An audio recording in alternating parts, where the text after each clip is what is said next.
दोस्तों, आकांक्षा दुबे का गुनहगार, आकांक्षा को दुनिया से रुखसत करने का आरोपी समर सिंह फाइनली गिरफ्त में है। गाजियाबाद से उसे पकड़ा गया था और फिर उसके बाद समर सिंह को लेकर जाना था वाराणसी, क्योंकि केस वहीं पर दर्ज था और इसके लिए तय किया गया शुक्रवार की रात का समय। जी हाँ, शुक्रवार की दोपहर गाजियाबाद की कोर्ट में पेशी के बाद समर सिंह को लेकर वाराणसी पुलिस रवाना हो गई। बाकायदा रोड से समर सिंह को लेकर निकला गया। अब यूपी में पहले भी कई बार अपराधियों की गाड़ियां पलटती रही हैं और उनका काम तमाम होता रहा है। कई बार रात को उनका असली हिसाब होता रहा है। तो यहाँ पर समर सिंह के साथ भी रात में बड़ा वाला खेल हो गया। घने अंधेरे में सुबह 5 बजे जैसे ही गाड़ी रुकी, समर सिंह को गाड़ी से निकाला तो समर सिंह रोने लगा, चिल्लाने लगा, मुझे मत मारो कहने लगा। तो क्या हुआ पूरी रात समर सिंह के साथ? कैसे रात भर घिघी बांधकर बैठा रहा, डर के मारे थर थर कांपता रहा। पूरी रात की कहानी आपको दिखाते हैं, बताते हैं।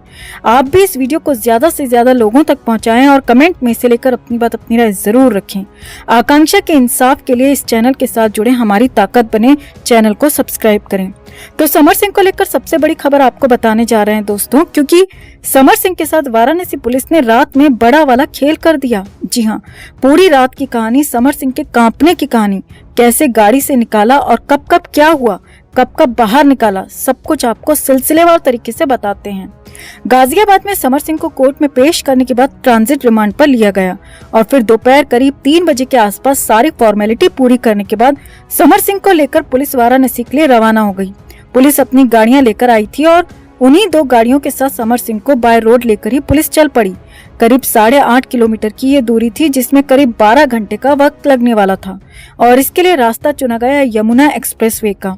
समर सिंह को गाड़ी की पिछली सीट पर बिठाया गया और दोनों तरफ पुलिसकर्मी बैठे हुए थे। बीच में समर सिंह, ताकि अगर वो भागने की कोशिश करे तो उसके साथ वही किया जाए जो कि करना चाहिए, कुछ वो कोई ऐसी वैसी हरकत ना कर ले।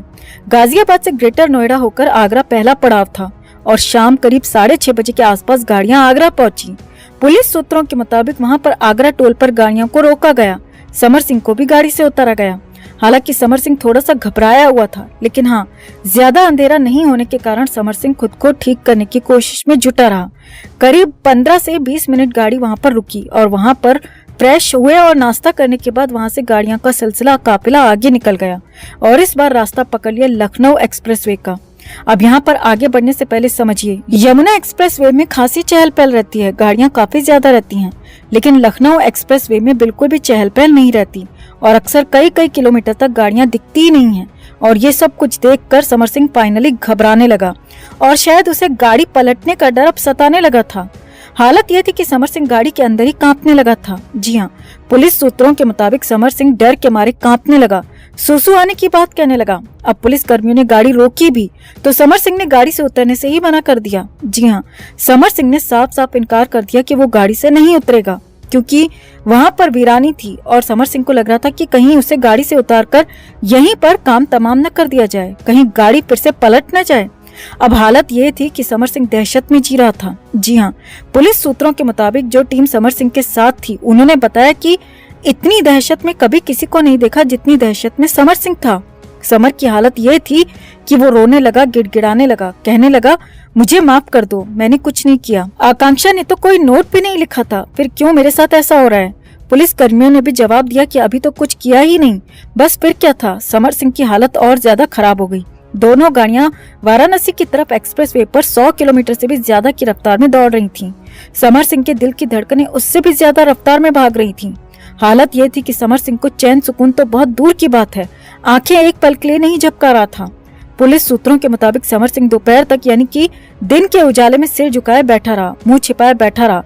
लेकिन जैसे ही रात हुई, गाड़ी आगे एक्सप्रेसवे पर चलने लगी तो एक टक देखे जा रहा था और जैसे ही गाड़ी की रफ्तार कम होती या फिर कहीं पर किसी वजह से गाड़ी रुकती तो समर सिंह चिल्लाने लगता, मुझे मत मारो, मुझे छोड़ दो, मैंने कुछ नहीं किया। कंडीशन ये हो गई कि पुलिस कर्मियों को समर सिंह को डांटना पड़ा, फटकारना पड़ा कि अगर अब वो आगे से चिल्लाया या फिर उसने चिल्लाना बंद नहीं किया तो फिर वाकई में वही होगा जो कि वो सोच रहा है, तो इसीलिए चुपचाप रहे तो वही बेहतर होगा। अब यहाँ पर समझिए, समर सिंह जो कि खुद को भोजपुरी इंडस्ट्री का सुपरस्टार कहता था, पुलिस के सामने गिड़गिड़ा रहा था। पुलिस वाले भी उसकी बढ़िया तरीके से खातिरदारी कर रहे थे। अब पुलिस के डांटने के बाद चिल्लाना तो कम हुआ, लेकिन थर-थर कांपता रहा। पूरे वक्त समर सिंह कांपता रहा। अब इस दौरान कई बार गाड़ी रोकी गई। पुलिस वालों ने अपने जरूरी काम भी किए, लेकिन हाँ, समर सिंह गाड़ी से बाहर नहीं निकला, चुपचाप गाड़ी में बैठा रहा। गाड़ी से बाहर निकलने से इनकार करता रहा। अब यहाँ पर करीब 4 बजे के आसपास पुलिस की गाड़ियां वाराणसी की टेरिटरी में पहुंच गईं। सुबह के 5 बजे के आसपास समर सिंह की गाड़ी अचानक रुकी और सामने से कुछ और पुलिसकर्मी भी तेजी से आ गए। पुलिस सूत्रों के मुताबिक पहले तो समर सिंह को लगा कि जैसे अब तक गाड़ी रुक रही थी वैसे ही गाड़ी यहाँ पर भी रुकी है, लेकिन यहाँ पर तो सीन अलग था, क्योंकि वहाँ पर मौजूद कुछ और पुलिसकर्मी भी तुरंत आ गए और समर सिंह की गाड़ी को घेर लिया। पुलिसकर्मी भी गाड़ी से तुरंत उतरे। ड्राइवर ने पूरी गाड़ी को बंद कर दिया। समर सिंह को भी बाहर आने को कह दिया। अब वहाँ पर सीन ये था कि समर सिंह गाड़ी के अंदर अकेला बैठा हुआ था। बाहर सारे पुलिसकर्मी थे और उसे बाहर आने को कह रहे थे। और समर सिंह को ये सीन शायद किसी फिल्म की तरह लग रहा होगा कि अब उसका अंत समय आ गया है। समर सिंह के दिल की धड़कनें बढ़ गई होंगी। आवाज बाहर तक इसकी सुनाई दे रही थी। पुलिस सूत्रों के मुताबिक समर सिंह ने एक बार फिर पहले की तरह गाड़ी से बाहर आने से इनकार कर दिया। अब की बार तो पुलिस वालों ने समर सिंह को खींचकर बाहर निकाल दिया। बस फिर क्या था, समर सिंह चिल्लाने लगा, जोर जोर से दहाड़े मारकर फिर से वही बात बोलने लगा कि मुझे मत मारो। अब पुलिस सूत्रों के मुताबिक वहाँ पर तुरंत ही समर सिंह को एक जोरदार तमाचा पड़ गया। पूरा सन्नाटा वहाँ पर छा गया। सुबह के करीब 5 बजे थे, अंधेरा भी काफी था। समर सिंह को गाड़ी से उतारा था तो समर सिंह पूरी तरह से रो रहा था, लेकिन चांटा पड़ते ही चुपचाप हो गया। अब उसे लग रहा था कि उसकी जिंदगी यहीं तक है, उसे यहीं पर खत्म कर दिया जाएगा। लेकिन यहाँ पर तो पुलिस उसे लेकर वाराणसी पहुंची थी। जी हाँ, पुलिस सूत्रों ने बताया कि समर सिंह की हालत ऐसी थी कि वो बस रोए जा रहा था। वो बस बार बार यही कह रहा था कि मुझे छोड़ दो, मैंने कुछ नहीं किया। लेकिन हाँ, पुलिस का ऐसा कोई प्लान था ही नहीं। पुलिस उसे गाजियाबाद से लेकर आई थी। वाराणसी में पुलिस लाइन में उसे रखा गया था ताकि उसे बाद में कोर्ट में पेश किया जाए। समर सिंह कहने लगा कि वो सब बोल देगा, सब कुछ बता देगा, जिसे जो चाहिए सब देगा, मुझे मौका दे दो, मुझे मौका दे दो। तो तब समर सिंह को बताया गया कि उसे वाराणसी में पुलिस लाइन में लाया गया है।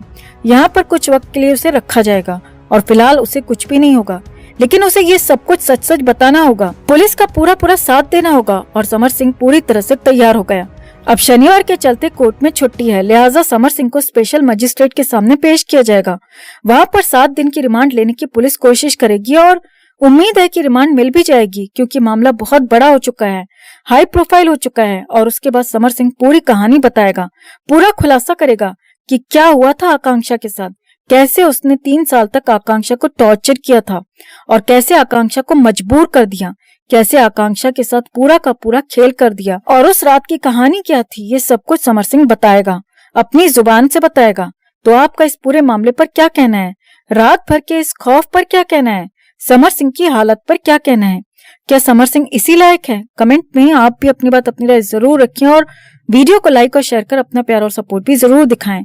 आकांक्षा के इंसाफ के लिए, आकांक्षा के इंसाफ की इस लड़ाई में हमारा साथ देने के लिए चैनल को सब्सक्राइब